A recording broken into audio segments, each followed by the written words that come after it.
Sorunlar sorunlar ey bitmiyor sorunlar yine de yorulma sen çözülmez sorunlar sorunlar ey bitmiyor sorunlar yine de yorulma sen çözülmez sorunlar.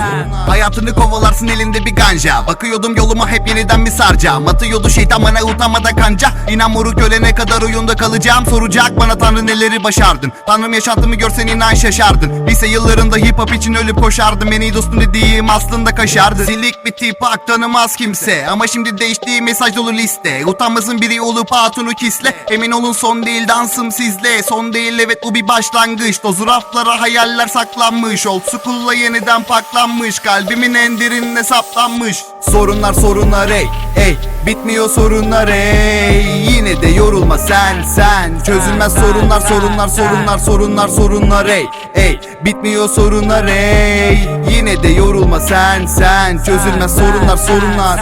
Sen bir dur, dert mi bu? Hep mi acılara rap mi bu? Senlik acılar ama hep kuru, sertifikalısına hep kurul. NBA, sneakers, acıları kerozda limit hız.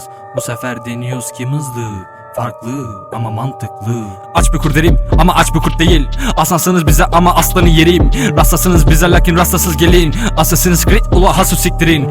O da kuvvet çeviklerim disiplin denir. Dere boyu bura aga istirip değil. Para ve de kadın ama istedikleri. Oğlum olmaz sizden bir şey siktirin gidin. Hayat bizde taşak senin kenen var mı paşam? Otur bizde yaşa moruk ne geldiyse başa. 30 kere dedim sana bu da bizi aşar. O sukuda yeni devir bu da eski kaşar. Resimleri yaşamak bir isim beni kaşara. Desibeli aşarak iyisi yolu koşarak. Bilirsiniz yürümeden kimse hızlı koşamaz. İyisiniz ama bizde en iyisi yaşamak.